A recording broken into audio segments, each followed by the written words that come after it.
Thanks for joining us on the program today. I am Amarachi Ubani. Here's what's coming up within the hour. Polish Prime Minister Donald Tusk claims peace is on the horizon for Ukraine if it is willing to make concessions. U.S. President Donald Trump promises Hamas will have hell to pay if the militant group fails to disarm. Plus, Syria's transitional government unveils the country's new currency. Let's begin the world today. While Ukraine awaits progress following its talks with U.S. President Donald Trump, it all appears not all of Europe is behind him. Polish Prime Minister Donald Tusk is at a government meeting in Warsaw where he claimed that peace in Ukraine is on the horizon, but predicted that a breakthrough in negotiations in the coming weeks could come if Kyiv makes territorial concessions. He made it clear that peace would not come without difficult choices for Ukraine and said that from Ukraine's perspective, this obviously requires a compromise approach when it comes to territorial issues and that a referendum is necessary. It described the security guarantees offered by the United States as a key outcome of his meeting, which provides hope for a successful conclusion.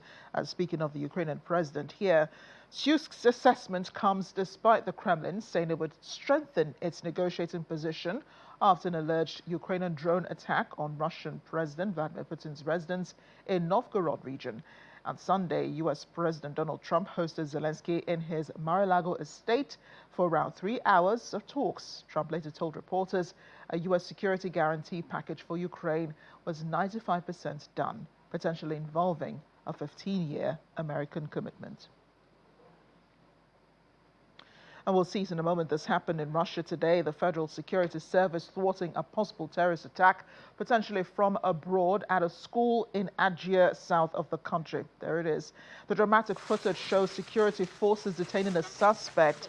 A video also includes bottles believed to contain homemade explosives and a knife. The FSB later released a statement saying that as a result of measures taken, a citizen of one of the Central Asian countries who is a supporter of an international terrorist organization banned in Russia was detained. 10 bottles of homemade incendiary mixture, 2 tactical knives, and a flag of a terrorist organization were seized from the detainee's car, which was parked near the school. Now, after examining the suspect's phone, the FSB confirmed it believed his activities had been supervised from abroad. He's also seen being interrogated here. He was telling the security forces that he's here from Makeup, contacted via telegram, saying that they wrote to me to fire to the festive tree at the school, and of course did not complete his sentence before being tackled to the ground again. According to the suspect, they told him to make incendiary devices to set fire to the tree and then leave the city. Investigators have launched a probe into attempted terrorist activities in Russia.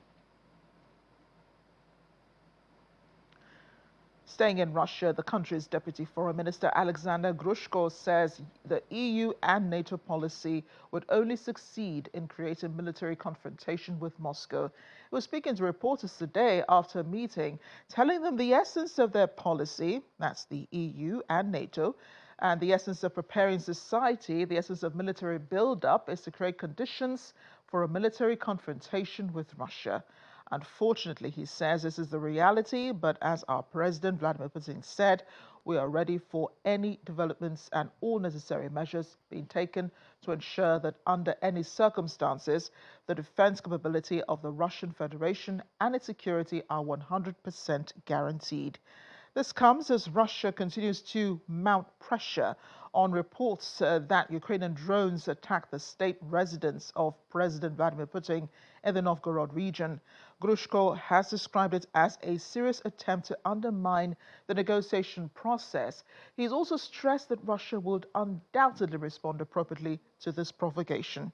On Monday, the Russian Foreign Minister Sergei Lavrov said the attack on the head of state's official residence on Sunday night into Monday morning had been successfully repelled by the Russian Armed Forces Air Defense Forces. Later, Ukrainian President Volodymyr Zelensky described the Russian Foreign Minister's statement as lies that were intended to disrupt peace talks. Ukraine is not taking any steps that could undermine diplomacy, were his words. The Ukrainian government, beg your pardon, the Russian government has not responded to the claims. But China has waded into the conversation surrounding the attack on President Vladimir Putin's home in Novgorod. A foreign ministry spokesperson told a regular press conference that dialogue and negotiation remain the only way viable for Ukraine out of this crisis. He called on relevant parties to follow the principles of no expansion of the battlefield, no escalation of fighting, and no provocation of any party. We're in the United States now, where President Donald Trump and the Israeli Prime Minister Benjamin Netanyahu met at the White House on Monday to discuss a number of issues, top of which was the Hamas militants in Gaza and the deal between Israel and the militant group. A part of the ceasefire deal, which exists currently, is for Hamas to disarm, an issue the U.S. president says would leave Hamas with hell to pay if it does not disarm. According to U.S. media reports, the White House is keen to press on with phase 2 of the Gaza deal, covering post-war governance and militarization via an as yet undetermined international stabilization force, as well as rebuilding and reconstruction further down the line. Israel has said that the body of the final remaining Israeli hostage held in Gaza, that's Ran Giveli, should be returned first, and there are disagreements over what any disarmament of Hamas might look like under phase 2, with Hamas and Israel having very different visions. On demilitarization, Defense Minister Israel Katz has insisted the IDF will never fully withdraw. Well, we talked about Hamas and we talked about disarmament, and they're going to be given a very short period of time to disarm, and we'll see how that works out.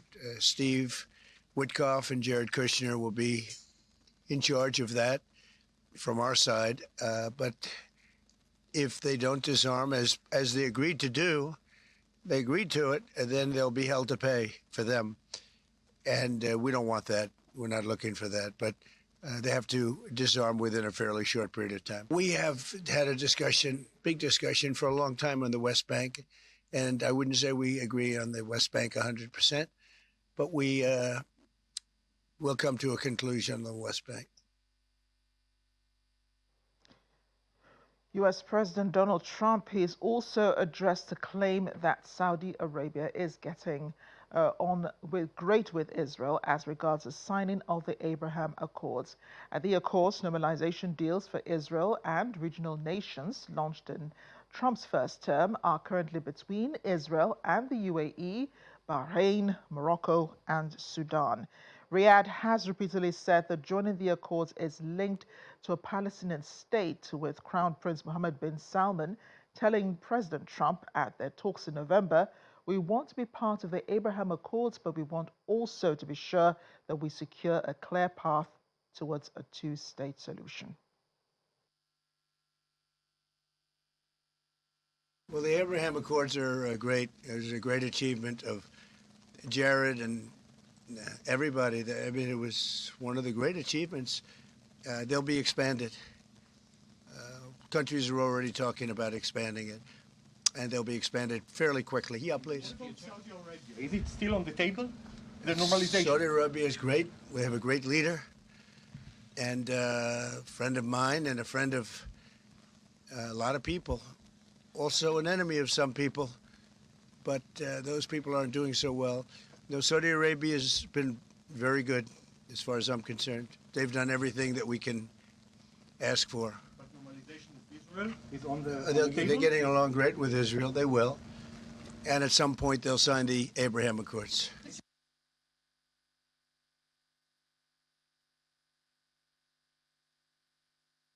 Still ahead on The World Today.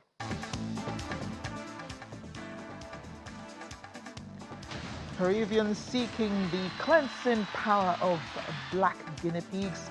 Good luck in the coming year. Stay with us.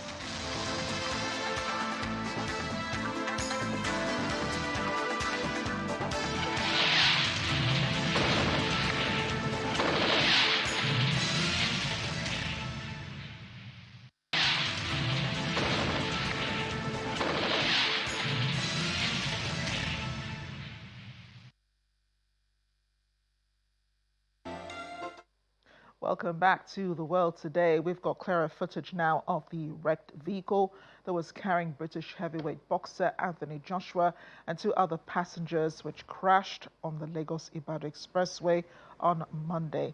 While Joshua sustained injuries and is being treated in hospital, the other two passengers, he and the driver, beg your pardon, are the other two passengers identified as team members and close friends, Shinogami and Latif Lats Ayodele, were pronounced dead on the scene, or at the scene, beg your pardon.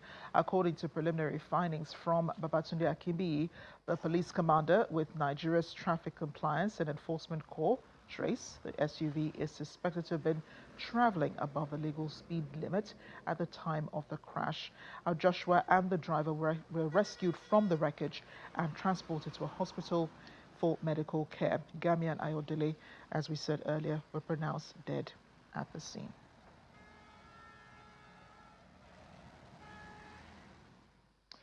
2025 has been tagged as one of the most busy election years across Africa. From west to east, voters went to the polls in several countries, while in others, elections exposed deeper questions about democracy, power, and political transition. One key element was not just who won, but how power was retained, reshaped, or legitimized, often by incumbents, former military rulers, or dominant parties. Gabon's election in April was one of the most closely watched in Africa. Former General Brice Oligui Nguema, who led the 2023 coup that ended the Bongo family's decades-long rule, won the presidential election with a high majority. The vote formally ended the transition period and returned the country to civilian rule. Malawi's September election stood out for a different reason. Lazarus Chakwera faced a tough race centered on economic hardship, inflation, and public frustration. Voters turned out in large numbers, and the contest was widely seen as open and unpredictable. The election reinforced Malawi's reputation as one of Southern Africa's more competitive democracies, where incumbents can lose and institutions still matter. At 92 years old, Paul Biya once again secured another term in October, extending one of the world's longest presidencies. The election took place amid low voter enthusiasm, opposition complaints, and concerns over succession. Mr. Biya's victory reinforced a familiar pattern in Cameroon: elections that changed little at the top, while deeper questions about leadership renewal remain unanswered. President Alassane Ouattara won a fourth term in October with a large margin after several key opposition figures were barred from running. Authorities defended the process as constitutional, while critics said the exclusions weakened political competition.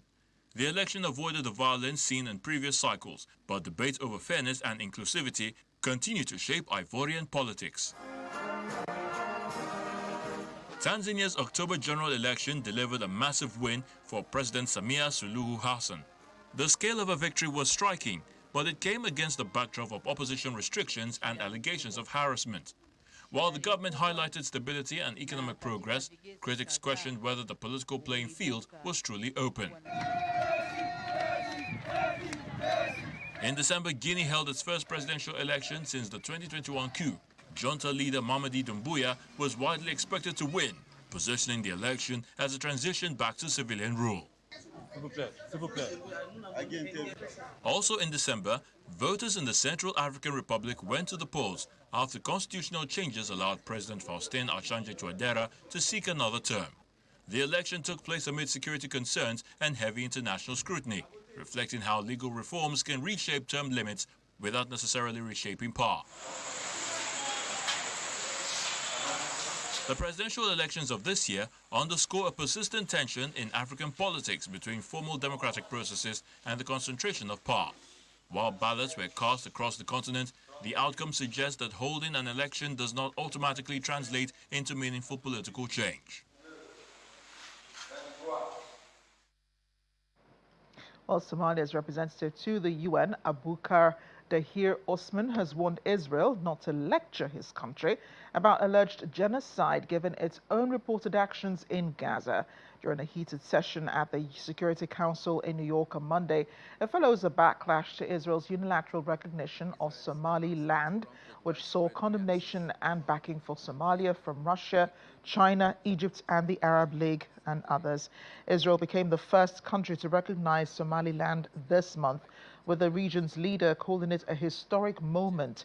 It unilaterally declared independence in 1991 and was formerly a British protectorate. Some analysts have suggested that it marked a tactical move in Israel's fight with the Houthis in the Red Sea region. The respect for the sovereignty. Israel's announcement prompted widespread reactions from the region and beyond, including from Egypt, Jordan, Djibouti, Saudi Arabia, Turkey, among others, as well as a joint statement by 20 Middle Eastern and African countries rejecting and condemning Israel's recognition of Somaliland. In closing, Mr. President, I would like to recall, as has the Secretary General, that the Security Council has repeatedly affirmed the respect for the sovereignty, territorial integrity, political independence, and unity of Somalia, as most recently reaffirmed in Resolution 2809 of 23rd December 2025. I also call on Somali stakeholders to engage in peaceful and constructive dialogue, in particular recalling the 2023 Djibouti communique on talks between the federal government of Somalia and Somaliland. This action represents a direct violation of the UN Charter, the African Union's fundamental principles, and a breach of cornerstone of the international law. Respect for the sovereignty and territorial integrity of the states. This act of aggression is aimed at encouraging fragmentation of the territory of Somalia. As we end the program, looking for some good luck for the new year, why not try some guinea pig therapy?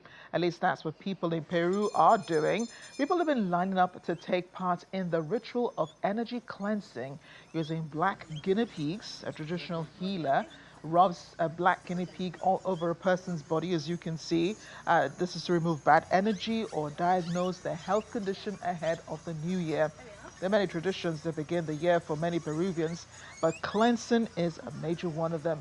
And this can be traced back to their Andean culture, in which the black guinea pig is believed to absorb negative energy, allowing a person to begin the year with clarity, cleansed of bad intentions, and renewed faith and a connection to nature.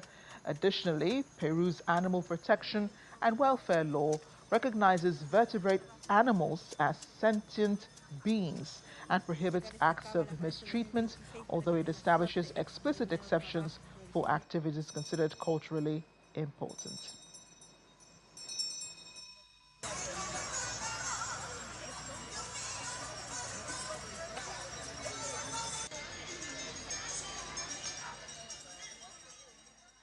I guess we'll find out later in the year if it worked. Thanks for watching The World Today. I'm Amarachi Ubani.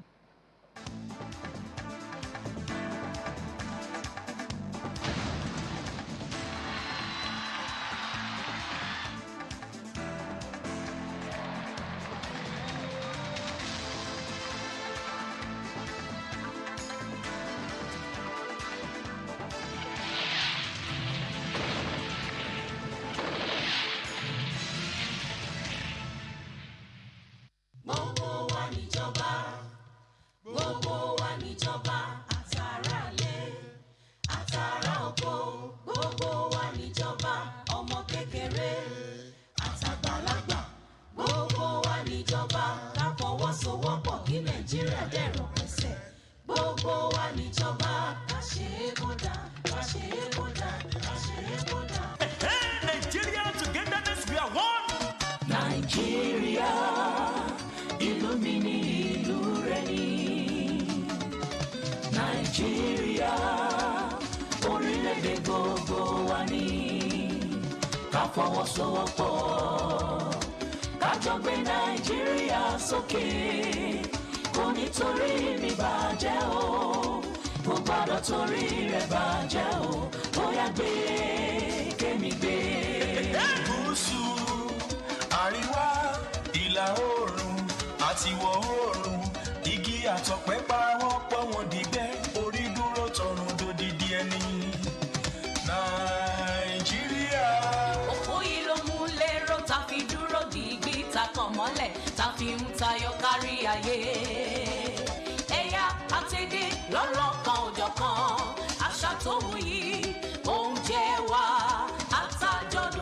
àti mọ̀ eré ìdárayá torí kíkọ ìmọ̀ ìjìnlẹ̀ sáyẹ́ǹsì àti ìmọ̀ ẹ̀rọ àti bẹ́ẹ̀ bẹ́ẹ̀ lọ. Nàìjíríà ń ké tuntun wípé igi kan kò lè dá gbó ṣe àìrìnpọ̀ ló ń jọmọ ejò níyà la ò fi gbọ́dọ̀ yà ó ẹ̀sìn ẹ̀yà àti ìtẹ̀dó kò gbọ́dọ̀ tú wa ká o. United we stand. Nàìjíríà ló sún àpò tá a fi dọ̀kan. Iṣẹ́ ìjọba ni láti rí i dájú pé ìṣọ̀kan la wà lérò àti níṣe ká máa gbé ní ìrẹ́pọ̀ ká fífẹ́ bára wa lò níbikíbi. Wọ́n ń ṣètò ìdìbò tó rọ̀fin ní o. Ìjọba ń ṣàtìlẹ́yìn fún dídá iṣẹ́ sílẹ̀ àti gbanisíṣẹ́ ọrọ̀ ajé wa lè rú gọ́gọ́ sí i látara ìpèsè ohun amáyédẹrùn gbogbo. Ìjọba ẹ̀mú lọ́gùn kúndùn ètò ààbò nílé lóko ká máa gbé lálàáfíà bọ́ lọ́wọ́ àwọn ajínigbé pa ọmọlẹ́kúnjayé wọn lọ́rọ̀ sí agbésùnmọ̀mí o. Ìjọba ń gbìyànjú kí ẹ̀tọ́ kárí ní tilé toko lórígun ní Nàìjíríà láì ṣègbéyàwó mẹ́ràn rólé apá kan dá apá kan sí. Kíjọba kópa tiẹ̀ dáadáa kára ìlú kópa tiẹ̀ dáadáa ló ká fọwọ́ wẹ̀wọ́ o lọ́wọ́ fi ń mọ́. Àwa ọmọ Nàìjíríà ọ̀rọ̀ rèé o fẹ́yìn ìjọba wa ẹ̀tọ́ wa ni ká máa wà lómìnira ìdájọ́ láì ṣègbè ẹ̀tọ́ wa ni kárí múdùmúdùn ìjọba àwarawa jẹ́ ẹ̀tọ́ wa ni o. Ẹ̀jẹ̀ ọmọ Nàìjíríà rere ló pé. Lásìkò ìkànìyàn jẹ́wọ́ ọ̀gá ẹ̀ o ó dásìkò ìbò jáde lọ dìbò ká sanwó orí láti rànjọba lọ́wọ́ kán lè ràn wá lọ́wọ́ o. Ọ̀pá epo máa bà á jẹ́ iná ojú pópó ẹ má jí tú lọ ọ̀nà tí wọ́n da ọ̀dà sí ẹ má bà á jẹ́ o àyíká wa kó máa mọ́ tónítóní láti ìgbàdégbà. Ẹ jẹ́ ká kó àkóyawọ́ ká má ṣòwò ìlú báṣubàṣu ká sọ òtítọ́ ká sọ òdodo bó tilẹ̀ korò òtítọ́ ni ká sọ o. Òjàbélé kóhun kókó dára ní Nàìjíríà Yorùbá Haúsá Ìgbò gbogbo ẹ̀yà ọmọ ìyá kan náà ni wá o òṣùṣù ọwọ́ ló ṣe é gbálẹ̀ tilẹ̀ fi ń mọ́. God bless Nàìjíríà ìlú mi ni ìlú rẹ ni. Nàìjíríà orílẹ̀-èdè gbogbo wa ni ká fọwọ́sowọ́pọ̀ ká jọ gbé Nàìjíríà sókè kò nítorí mi bàjẹ́ o kò gbọ́dọ̀ torí rẹ̀ bàjẹ́ o bóyá gbé kẹ́mi gbé bóyá gbé kẹ́mi gbé bóyá gbé kẹ́mi gbé.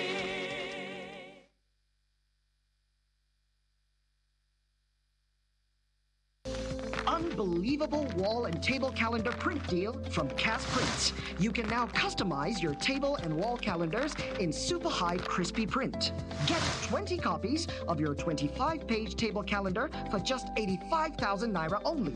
Or go sleek with 20 copies of a 7-page A3 calendar, also 85,000 naira only. You want something larger than life? Then grab 20 copies of an A2 wall calendar for only 120,000 naira.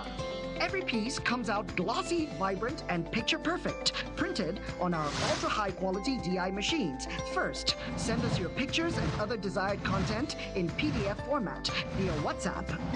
We design and send back for your approval before printing. Finally, your calendars arrive anywhere in Nigeria within 96 hours. Terms and conditions apply. Call our hotline for more details.